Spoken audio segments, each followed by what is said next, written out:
Tuning you in now to the LBX Show with your host, Brandon Wiley. Brought to you by the LBX Collective, your community to connect, engage, and inspire.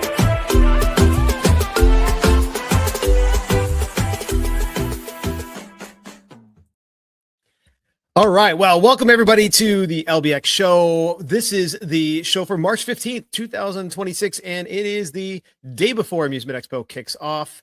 And I'm excited. I'm going to be rolling into Vegas on Tuesday, the 17th, so just in a few days.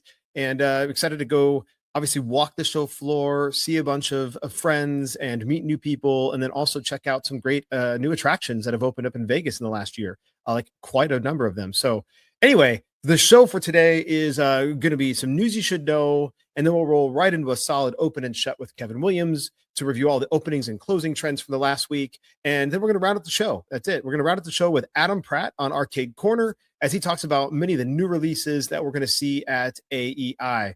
So that being said, let's dive into some news you should know.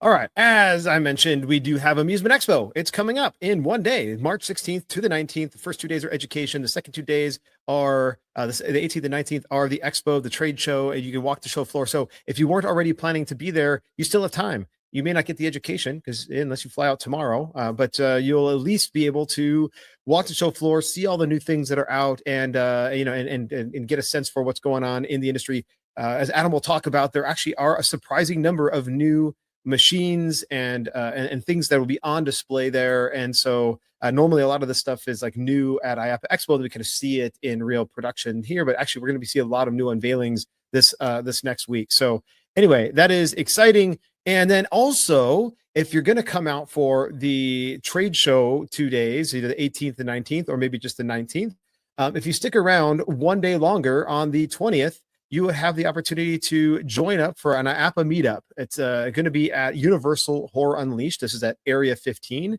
This is a new experience that Universal opened over the course of the last year, since the last time we were at Amusement Expo. And it is a 24/7, well, it's not 24/7, but it's basically a 365 day. That's a better way to say it. 365 day horror experience, a scare experience. There are 4 different scare experiences. And so part of this is going to be basically networking, and so this will run from 2:30 to 6:30 in the evening or in the late afternoon on the 20th. And there's going to be a lights-on walkthrough through one of the haunted houses. There'll be a private panel discussion, and then again networking with heavy hors d'oeuvres and an open bar. And the night will actually conclude with the opportunity to experience the attraction, the same one you did the lights on, in full show mode, and you'll be able to see all the scares come to life just as the guests normally do as well. So pretty cool experience. You don't often get a chance to go and see a scare experience, a horror experience with the lights on, to be able to see all the theming and how everything pulls together, and then be able to experience it also with the lights off. So pretty cool experience there. I unfortunately am not going to be able to make that experience. I am going to be on a flight back to Phoenix because I'll have been in Vegas for a few days already, and I have to get back. I have to get back on for Saturday, so I have to come home, unfortunately. So anyway, but if you are coming out later in the week, perfect opportunity to do something and meet up with some other people that may not be coming actually to Amusement Expo. So I think they try to combine those two together, but doesn't always necessarily work out that way. All right. In other unrelated IAAPA news, as we'll also cover in more in-depth on Sound Off in just a few days, but the IAAPA Expo Middle East has been canceled. This was the one that was scheduled for Abu Dhabi on the March 30th to April 2nd, had both education and expo show floor. And this was going to be the first time that IAAPA had an official expo in the Middle East. They partnered with Menelac to bring together this event. And obviously, given the situation that's happening in the Middle East right now, it was just the board of directors met on Tuesday of last week and decided not to proceed with this as originally planned. They also had spoken with the EMEA Regional Advisory Board, the EMEA M&S Committee, as well as in the Menelac Board of Directors. And just by getting feedback from exhibitors, speakers, and other local members, they just decided that it just was best not to move forward. And totally agree. I think it was a good call. I do think that they should have probably made that call earlier, than they did, given the fact that TEA also had their SATE event that was going to take place from the 25th to the 28th of March. So much even later, or excuse me, a little bit just the week right, with a couple of days right before the IAAPA Expo, and they made the cancellation announcement about 8 days beforehand, before IAAPA did. So anyway, I'm glad that they finally did make the right decision. But for those that are on M&S community, sometimes more timely communication could have been better. But whatever. That is at least happening, and so now you know. All right. One other really cool thing that I just want to touch on here is that Dr. Seuss Enterprises has partnered or has continued to expand their partnership with WildBrain, and they have a licensing agreement but they've expanded to now include representation for location-based entertainment across the UK, Europe, and APAC, including actually Greater China in that. And so they already have a consumer products partnership across all of those regions between WildBrain and Dr. Seuss. But WildBrain is getting more and more into location-based entertainment. This is exactly what Kevin has talked about. We've talked about on the show. This is transmedia, and so obviously Dr. Seuss is becoming Dr. Seuss Enterprises, and that brand, that IP, is becoming transmedia in itself as well. And so a consumer products division that has been making consumer products in all of these regions is now getting into physical location-based entertainment. And this will include How the Grinch Stole Christmas, The Cat in the Hat, and Oh, the Places You'll Go. And there'll be other major content launches and landmark, anniversaries. But this is really, they're trying to combine it with the Cat in the Hat animated feature that has starring Bill Hader, coming out November 6th from the Warner Brothers Pictures Animation, and then along with the 70th anniversaries of the Cat in the Hat and How the Grinch Stole Christmas in 2027. So I think they're really trying to deliver experiences that are going to bring the Dr. Seuss's like classical stories into immersive environments that really are going to help deepen the fan engagement and overall build a long-term brand value for Dr. Seuss. And so, this is the type of thing we're seeing. And so the more obviously that IP becomes transmedia into both not only physical products, but books, but then movies and other animated things. And then obviously now location-based entertainment, it's like the next in the logical iteration. So we continue to see IP coming into location-based entertainment, and just something to keep an eye on. And that is news you should know. Coming up after the quick break, we'll dive right into Open and Shut with Kevin Williams.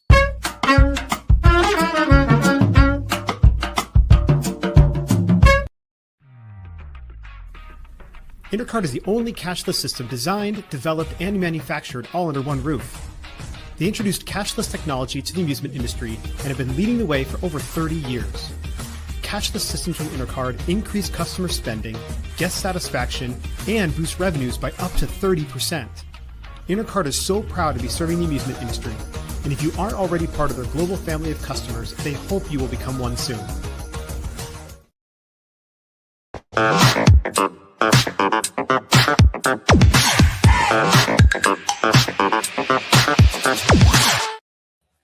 Hey, a big hello to the latest Open and Shut. Hope I find you well, Brandon. Absolutely. Looking forward to Amusement Expo and hanging out with you for a few days. Yeah, we're all looking forward to it. Anyway, let's jump into the latest openings. And as you can see, we are still up there. Wow. And one of those things that's driving me mad at the moment is the diversity of the mix. There isn't a core pattern here. So there's a lot going on. But anyway, first one is a redevelopment, so not really a full opening. We have the Singers Lounge. I don't know if you get to see. I've spelt that incorrectly, so that's a failure on my part. I had something on the mind. Yeah, Singers Lounge, by its very name, is a mini golf kind of component. They've expanded that facility now. They've added some axe throwing and about 50 retro arcade machines. So this is an example of what we would call the upscaling of your offering. Yeah, interesting. And this is the third, looks like the third location. And Correct. yeah, I mean, it's an interesting aesthetic inside. It's not doing, I think, anything significantly interesting or different than, your standard putt shack maybe, but, it is slightly different look and feel. positioning itself heavy on the cocktails and the social entertainment, and they've seen that with their need of the mix of audience that they're going to have something else. This is, you know, the example of an additional entertainment offering to keep the people happy, as it were. Moving on, and Duck adds its name to the list of what we would call clawcades. This is the second facility in their chain. You know, an interesting colorization, I suppose, as far as you can go. They have a brand which they're pushing, and we wish them the best of luck. Yeah, not much to say here for this one. That is a lot of yellow. A lot of yellow.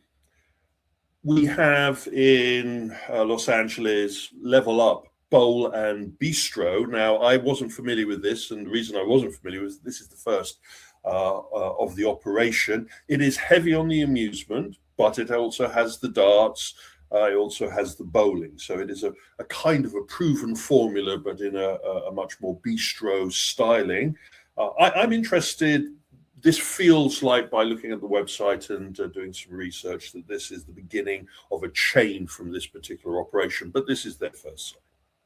Yeah, it does definitely have that feel. Again, whenever I get suspicious of a future growth plans whenever they have a really well done logo. Well, I'm not a big fan of the Level Up name, right? As we see, you know, we see these types of names all the time. But the Bowl and Bistro at least is an interesting tagline. But their logo is really nice. I mean, and again, you don't see this from a lot of single locations that aren't planning to expand. And their site is excellent. And surprisingly, out of 22 reviews already on Google, they are at 5 stars. So that is an incredible review level. I mean, again, just maybe it's the fact that it's in LA. I mean, I don't know, but they must be doing something right to get 5-star reviews out of 22 so far. They're doing something right. They've also partnered with a well-known contactless card company to be their purveyor of point of sale. So they focus themselves. I'm sure we'll be hearing about a second site soon. Mm-hmm. Away from the still an entertainment, still claw machines or crane machines and prize machines, but away from the public facing application, we have here the drop-in of Claw Crazy expanding their operation of live play machines. These are the games which you play via a mobile app, and it gives you a lifetime experience of the facilities. We'll go into a little bit more about this operation in Sound Off later on. Yeah, I think I'll hold off any comments until the Sound Off, but this is really interesting. It is interesting, and it is a marked trend, if you can dig a trend out of all of these numbers. Talking about the claw venues or UFO venues in Japan, the expansion of the market, and our friends at Namco have dropped in a brand new operation, amusement next door to the claw machines, next door to also some of the sticker machines. It is a proven formula. You know, they have about 200 odd of this type of facility in Japan, and it is clear that they are still continuing a rollout model, I'm sure trying to keep up with the genders of the market. Yeah, and interesting that they actually call it a Gashapon department store as well, and not some other clever name. They just call it what it is. If you want Gashapon, go to the Gashapon department store, I guess. Yeah, it's taken over a particular floor of a mall unit, and this kind of says it's a retail filler kind of approach. But you know, yeah, and the one thing I'll say is, I mean, this one picture you have here does not do this location justice. The amount of machines that are in this, I mean, it's aisles and aisles and rows of Gashapon. I mean, it is unbelievable. So it truly is a department store. So I know it may look like this is just a, you know, from this picture, a small footprint, but this is absolutely massive. And it's not just Gashapon, they're cranes. When I look at these facilities, I always wonder what the back of house warehousing must be like. Our friends at Capcom have also been dusting off their growth profile. They've rolled out a brand new concept.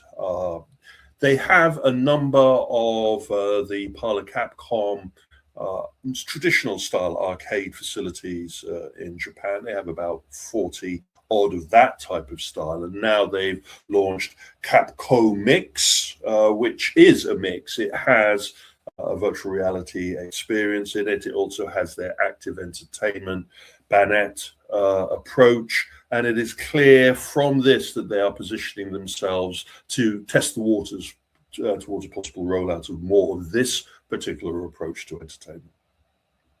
Yeah, so is this, I mean, I don't know what exactly to liken this to, but I'm wondering if this is like maybe like a little, like a Fever / Netflix partnership type pop-up, you know, that we would have seen like with Fever and Netflix doing it, you know, some little bit of VR, some retail. This almost seems like a retail-tainment destination maybe with some of their titles and IP.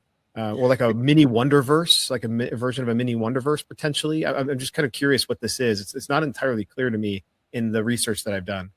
It's amusement heavy. They have their VRX amusement traction, which they have been fielding in some of their other venues. So it's a conglomeration, but I agree with you. There is some IP push in this, and to push the comic kind of branding tells us that there's a little bit more to this than just an upscaled amusement facility. Mm-hmm.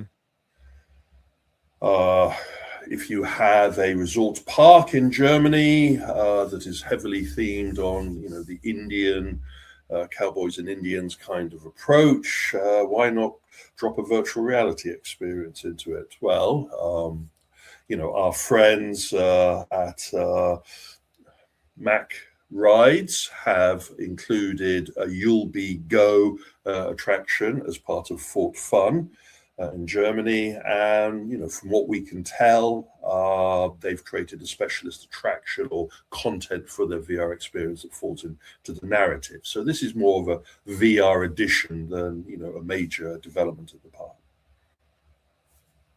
Okay, so they're wearing VR while on one of these Mac rides. No. Very similar. No. Okay. It's a walk. It's an arena. It is the You'll Be Go system, which is the smaller version of the You'll Be platform, is just HTC headsets and groups of up to, I think, about 6 players at a time. Okay, got it. So free roaming VR in an arena, experiencing something tied to their overall, like their Fort Fun, Fort Fun IP and concept. Got it. Exactly.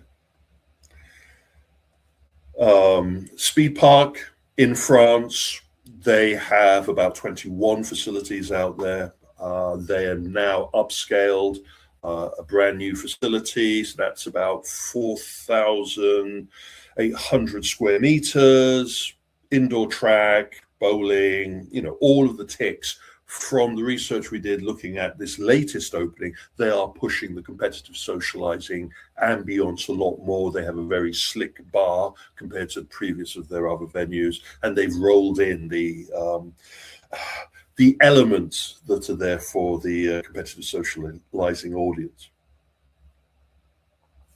Yeah, and one, I mean, it certainly seems like this is a franchise because they have a number of speed parks throughout the world, not just in France. And so this would make me think that, okay, there was a franchisee that was interested in opening this in France versus, in Maine or in, Tennessee. At some point in time, we're going to have to sort of nail down the franchise karting scene a little bit better, maybe around the time of the Karting Expo. Because there's a lot of different flavors here. There's the people who just buy the tracks, the people who buy the full brand of facility, and those that only buy the maintenance and support aspects while operating their own unit. So it is a little bit more nuanced than just have go-karts will travel. Mm. Our friends in Toka Social broke their duck and entered the North American market. Again, we'll go a little bit more into detail of what this entails in sound off. But from our point of view, a 20,000 square facility in Texas. Texas is, if you can't win it there, then you're not going to win it anywhere. So we will now get a chance to see what the American audience takes to this sportainment concept, with one major caveat that I've noticed from the walk around videos that I've been seeing and of the launch and the design, that they haven't really changed the model from their UK original concept. That's kind of telling. It doesn't have, for example, a sandbox VR addition to this, and again, the amusement that they have there is limited to a couple of pool table kind of amusement. So it is what it is, and they're doubling down on what they feel is the Toca Social brand. Yeah. Well, I mean, look, it's at Grandscape, so that's at least has a little bit going for it in some ways, because it will get walk by visibility as people are going to Andretti, or they're going to Putt Shack, or they're going to Cosm, or any other things that are at Grandscape at the Colony in Texas. So they, but at the same time, Sixes was there, and obviously Sixes is not Toca Social, but Sixes was there and did fail. And so, hopefully this is a concept that will gain some traction in Texas. I would have really loved to have seen the first Toca Social, frankly, somewhere in Miami, or somewhere where there's a stronger real like soccer, again, U.S. Soccer presence and fandom than in the Colony. But again, Grandscapes is a great space and is going to get a lot of traction, or a lot of foot traffic anyway. We will have to see if that model works for them compared to maybe going closer to a sports enthused market.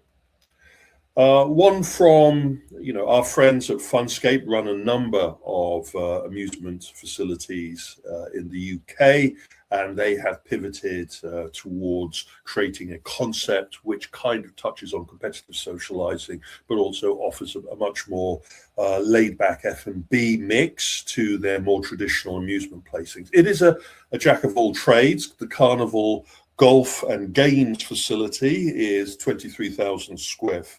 And one of the things about it is it has got the carnival games in there, but it's also got an escape room in there. It's got VR experiences in there. So it is a smorgasbord, along with the mini golf, obviously.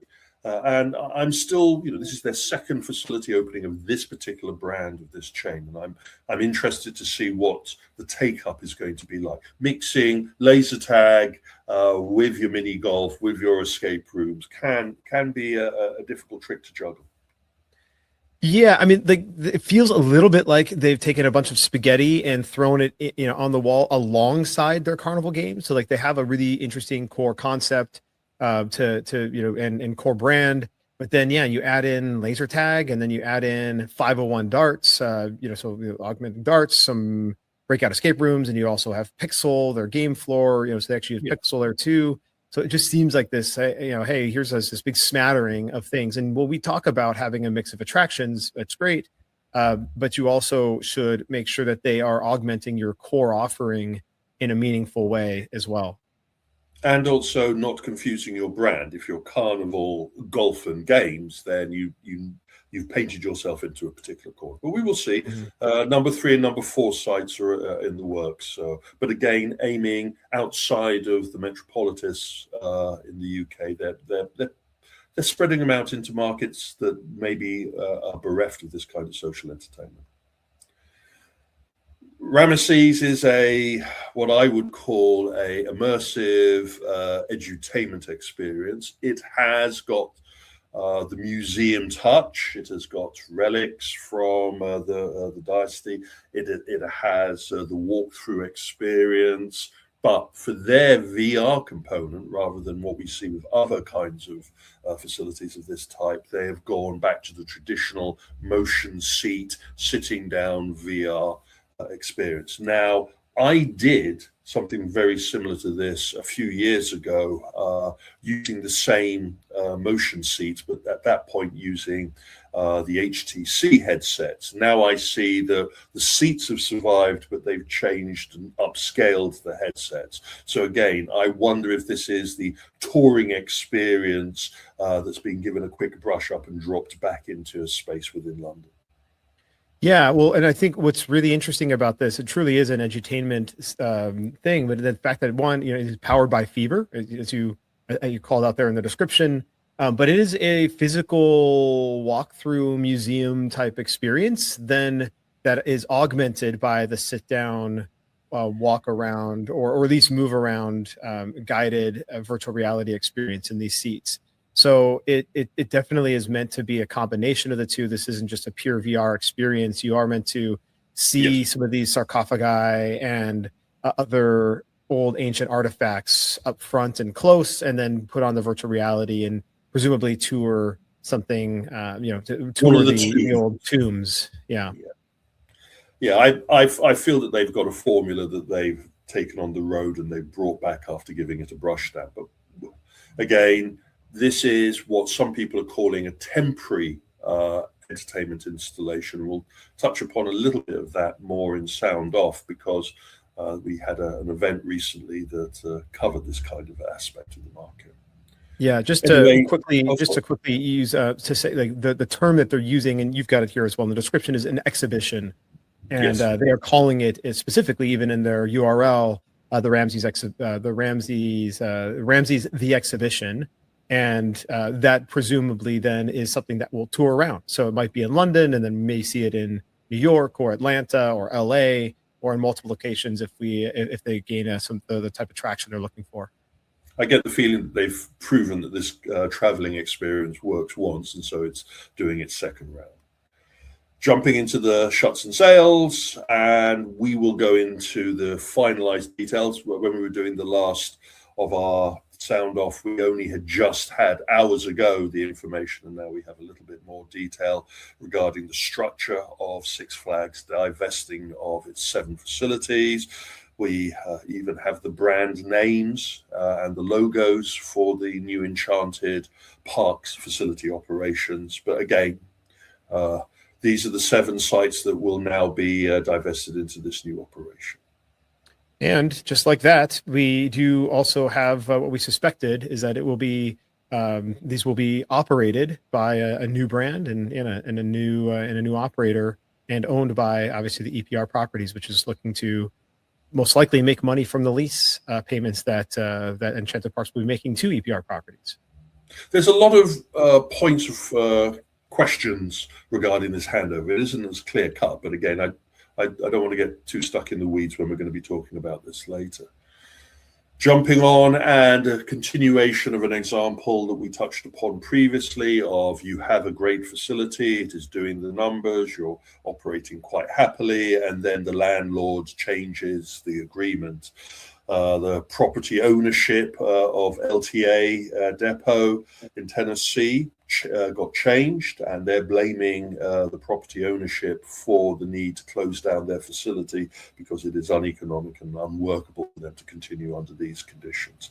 This always makes me uncomfortable, because I always get the feeling that the property owner always regrets pushing an operation that is successful into a corner, because the time it's going to take to strip everything out and drop a new tenant into that space is lost money. Yeah, this is always a danger. You don't know who's going to come in and buy. You might have a great relationship with your current landlord and an owner of your property, and sometimes this stuff can happen. Change of ownership. They don't want to renew the lease because they have other plans for it, or they want to, and then they force you out. And that's why you have to make sure that your contract with the owner of your facility has those terms for the emergency get out clauses, and ensuring that they pay for you to find your new property. While doing some research, came across the Arizona area 23 facility had closed. It was difficult to find out the reason for the closure. We had been talking about it opening. It had been one of those active entertainment facilities, a little bit of mixed reality technology as well as physical entertainment space. 22,000 is nothing to sniff at. And then, according to their Facebook report, they closed in January. Nothing appeared on our radar, which seems to be becoming more common now, that successes get a press release and failures get a Facebook page. So we we need to find out a little bit more of what went wrong here, because we also have quite a few companies that have followed this kind of path towards active play facilities. Yeah, I mean, I went when this first opened. We did cover it on the LBX show. I think it might have even been one of the daily shows at the time. I went and visited the facility, and I actually went with Barry from Fun Across America, and we walked around, and I was deeply unimpressed by the facility. It's actually, and I unfortunately did call out that it would likely not last. They had a very weak F&B offering as well. In fact, it was just a breakfast cereal bar. So they had like a cereal bar, so you could go and get like cereal. And then like, I think they might have had like a cooler full of drinks, like some sodas and that kind of thing, but that's it. So you're supposed to just come play some sports. And then if you were done with sports, you could go and get a bowl of cereal. So I think there was just some things that it just wasn't quite operated or envisioned by somebody who was from within the space. It was somebody who is a former professional sports player who wanted to go and create something unique, and unfortunately, it just didn't land. Lessons to be learned, I hope, rather than just squandered. And another of the I told you so moments, we will go into much more detail about where Illuminarium is at the moment, but we have been sitting there with the stopwatch waiting for the Illuminarium in Las Vegas to close, because it was clearly not doing the numbers, and it was definitely had a mixed message. Though, according to the web page and Facebook announcement of their closure, they have made it clear that the space is being turned into a brand new universe of immersive experiences. The stopwatch has started again to see how long it takes before that venue opens up as whatever the new interpretation of Illuminarium for Area 15 will ever be. Yeah. Well, we did call this one. I know we're going to talk about it further on Sound Off. But I will say it didn't help that as Area 15 expanded and added additional immersive experiences in their phase 2 development, that this was likely some fallout as a result of Area 15's expansion into IP-driven immersive experiences versus the fairly generic Illuminarium experiences. Definitely. Anyway, that's it from us for this particular week. Our LinkedIn details are there. We have Stinger and Entertainment Social Arenas out there. And if you have any questions or corrections, you can hit me up either via LinkedIn or via the email. But that's it from me, Brandon. All right. Well, that was a great open and shut, and we will be taking a break from open and shut for the next LBX show, as obviously we are going to be doing a deep dive in on Amusement Expo. So we'll come back in 2 weeks with probably what will be a very robust and filled open and shut. Have a good one.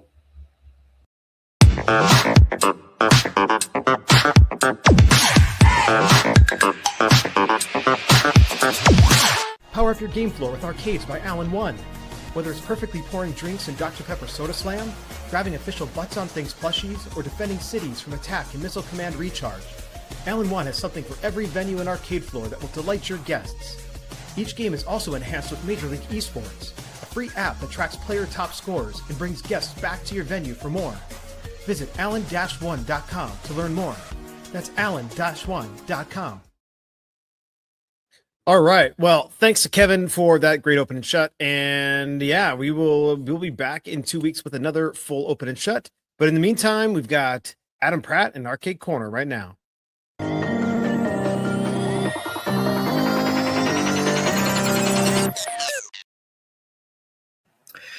Greetings, everyone. It's Adam with Arcade Heroes for the Arcade Corner here at the LBX Collective. And it's Amusement Expo week, where it's been a little while since a lot of us have been able to meet together, depending on which trade shows you attend. But at least for myself, last time I was at one was IAAPA 2025 back in November. And the spring show's something that's been around for decades now. and or what some people still call the Spring Show or the AMOA Show and such, but official name Amusement Expo International. And I've been attending this since 2007, and this year, what's surprising is that there seems to be more new product, like stuff we hadn't seen at IAAPA or EAG than in previous amusement expos, which is a good thing. Now, to be fair, the major manufacturers like Raw Thrills, Bandai Namco, and Sega, at least from their announcements so far, haven't announced anything that would fit in that category. And so what we're seeing that is new is coming from smaller manufacturers. Now, that doesn't mean that one of those companies I mentioned won't have a surprise at the show. But as I remember last year, they had, or like Raw Thrills had Top Gun there. Sega brought My DX, a rhythm game, to the show, which garnered a lot of attention. And Bandai Namco brought Gashapon vending machines there. And so, again, there still is a chance that they could have something like that they're just not touting. It's just, at least from the indicators right now, there doesn't seem to be anything that would be, earth-shattering along those lines. But yeah, maybe there will be. One that a lot of people have been talking about that I think I've mentioned before has been Resident Evil 2 Arcade by Capcom and Bandai Namco, as that's been already seen testing in the UK, in the United States, and it's going to soon be testing over in Japan. It has a very strong fan base out there, and so just that alone will help drive a lot of attention towards it. But from the indicators that I've gotten from Bandai Namco is that this would be a release more towards the end of 2026 as opposed to, like, say, the summertime. And so there's a good chance that they are going to keep their powder dry, so to speak, for a later show, whether that's Bowl Expo or is there anything really in between that and IAAPA? I guess IAAPA Expo Europe, there's something like that. Yeah, speaking of IAAPA Expo, the Middle East conference was postponed due to the events of the Middle East that have been going on for the past 2 weeks now. But yeah, at least Amusement Expo isn't going to be affected by that. So let me give you as quick a preview as I can of what is going to be there. As I've had up on my screen, one surprising name that was out and about there about 10 years ago was Toccata Gaming International. Zombie Snatcher Outbreak delivers thrilling gameplay. And so, yeah, they're bringing their Zombie Snatcher Outbreak game back. Let me mute that so I can talk over it. But it's kind of the same thing, but with some enhancements to it. One of those enhancements is that the pucks now have little screens built into them. Also has 6 player stations and such. And so that's a more technologically advanced way of handling this redemption game. This had been released via ICE, or the first one, I should say, had been released via ICE, I want to say like 2015 or so. And so now they've got this brand new snazzy version that is using the latest in a lot of technology out there. And so this will be making its grand debut at Amusement Expo. I'm not big on redemption stuff, but this video is on LinkedIn on the Toccata Gaming International site if you want to watch the whole thing with sound. And then next up we have Eunice. They are, I guess I should have said that this would be a major manufacturer who has announced some things.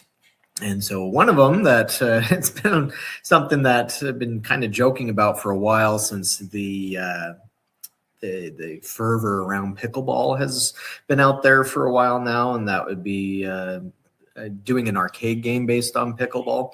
And Eunice is finally tackling that with Pickleball Rivals, which I assume is going to be something kind of along the lines of using like a remote style thing. I mean, you can see in this photo here, maybe it's a little hard to see there, but see if I can zoom in.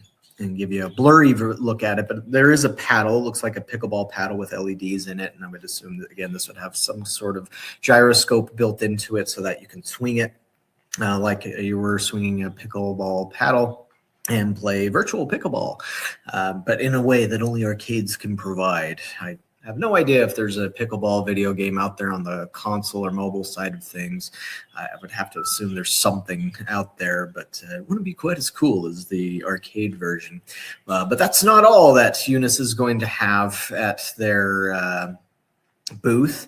So one thing that this game here, Ski Hero, it had been announced. Like, there was some videos on YouTube that Eunice had posted about this before IAAPA, but then it wasn't at IAAPA, and there was no indicators about where it was, they would be doing with it at that show and afterwards, because of course they launched a lot of stuff at IAAPA or previewed a lot of stuff at IAAPA.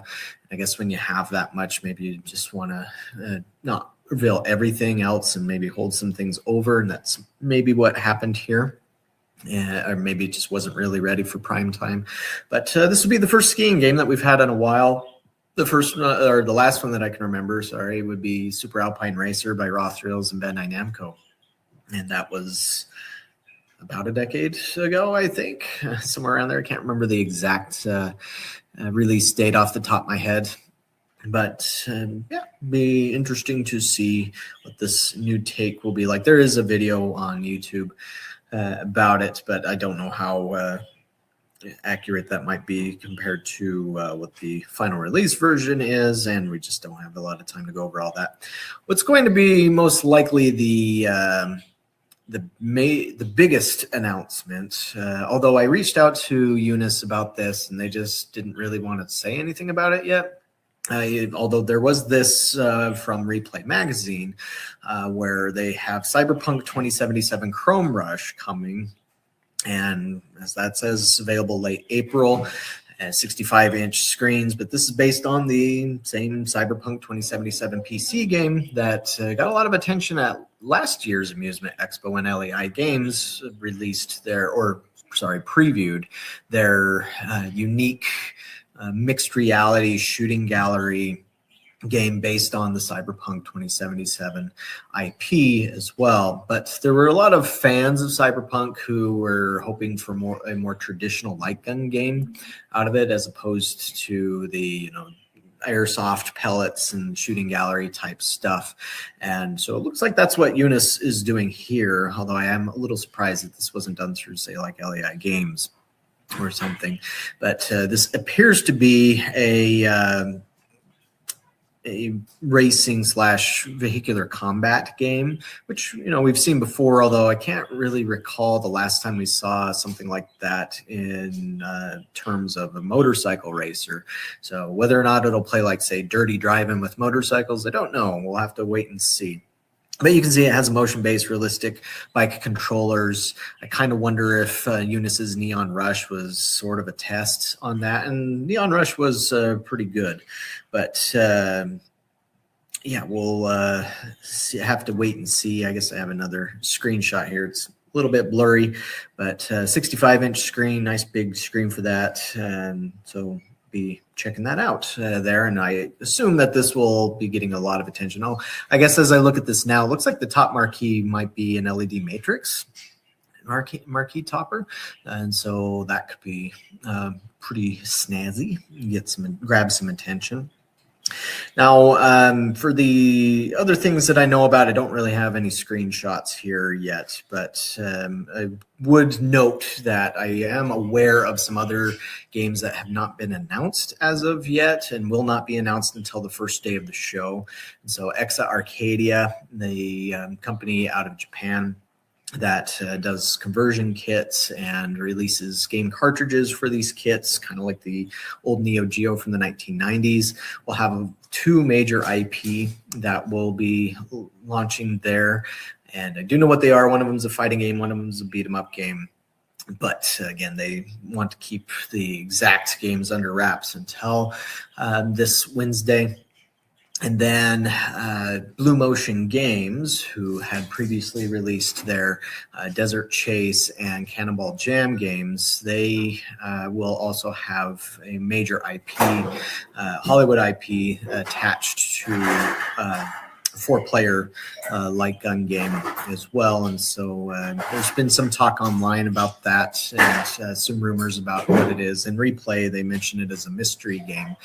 Likewise, I do know what it is, and I will have a preview up about it on the day of the show, but gotta wait until the embargo is lifted from that. And then Alan One, which has done advertising here on the LBX Collective, they also are going to have a booth sort of similar to their IAAPA booth, but much, much larger. It'll be the largest booth that they've ever done, a 40 by 40 space. And you'll have a lot of butts on things cranes there. You'll have Avian Knights, Asteroids Recharged, Missile Command Recharged, Gravatar Recharged, Liquid Death, Dr. Pepper Soda Slam, which again, we're all at IAAPA. But they will be showing off the return of the Atari Pong Cocktail, the commercial version of that electromechanical recreation of Pong, as well as 3 new Atari Recharged games are supposed to be there, including Caverns of Mars Recharged, Breakout Recharged, and Yar's Revenge Recharged.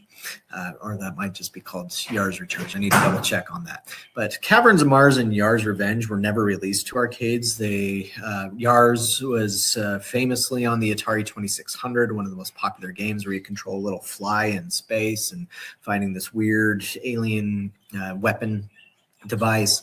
Caverns of Mars was a game released for the Atari 8-bit computers back in 1981, where you're going down into Mars through different winding claustrophobic pathways and blowing stuff up. And so be interesting to see these games make their way to the arcade. But of course, these are not the original versions. These are updated. But one thing that Alan One is doing with all 3 of these cabinets is that they're bringing back the Pepper's Ghost effect, which is a holographic type effect. However, they're combining it with a second screen. This has been done before, but it's been very rare, very uncommon.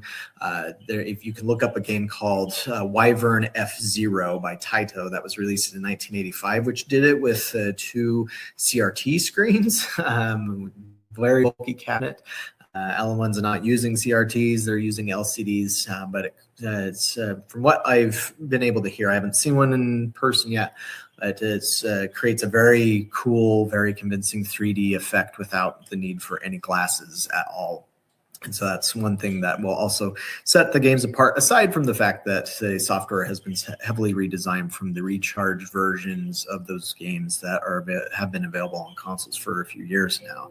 And so don't worry, there are multiple changes to the games that make them, in my opinion, better from what I've played. But that is what I am aware of. Oh, yeah. Baytech does have a single-player version of Icy Slush Rush coming to their booth.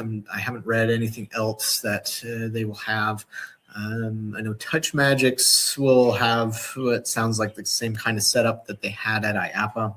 There's no new releases there unless there's some sort of surprise that they haven't told me about. And so that would be like their Pickleball Toss and Boxed Up and Treasure Chest and Minions, Bullseye Mania.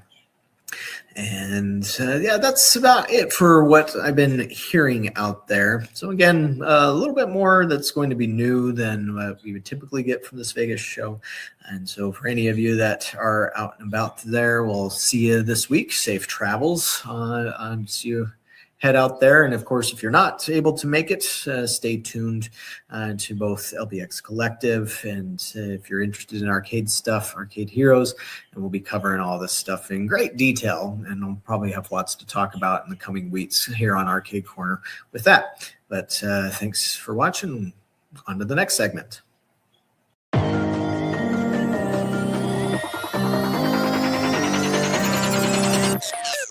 If you run a location-based entertainment brand and want to attract more visitors, check out Radius. They use real-time location data and customized marketing strategies to help brands like yours stand out. Radius can boost your foot traffic and build a loyal customer base.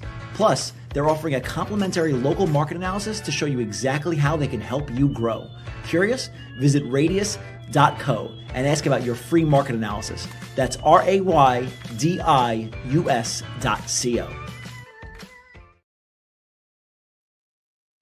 All right. Well, thank you, Adam, for walking us through that. And obviously, as he mentioned, we will have a pretty significant debrief on our LBX show for next week. So we are going to have a special edition of the show with a post Amusement Expo review, guest Gab. I know for sure Adam will be on that, as well Kevin Williams, and we're looking at grabbing a few extra guests. We'll see who we can all bring onto that guest Gab to talk about Amusement Expo.